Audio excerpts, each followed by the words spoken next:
Ең алдымен конституциялық реформалардың негізінде халықтың талқысына салып отқан референдум құралы бұл қазіргі демократиялық жариялықтың бір белгісі ретінде. Себебі конституцияның өзінде 33 баптың өзгеруі бұл кәдімгі еліміздің болашағына үлкен әсер етеді.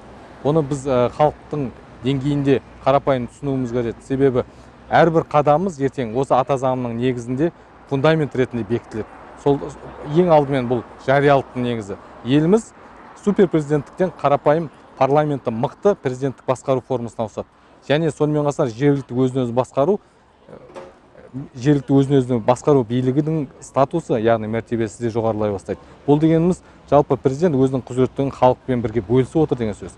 Халық тікелей өзінің қайраткерлеріне, өзіне сенім артқан саяси тұлғаларына тікелей дауыс беру арқылы жергілікті мәслихаттарға, парламентке дауыс бере алады.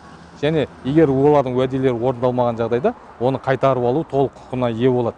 Сондықтан конституцияның берері бұл саяси мәдениет қалыптастырып қана қоймайды, жалпы саяси бәсекелестікті қалыптастырады. Конституция арқылы мемлекетіміз тек қана құрылымдық өзгерістермен ғана емес, мазмұндық өзгерістермен де байланыстырылады. Себебі саяси бәсекелестік пайда болады.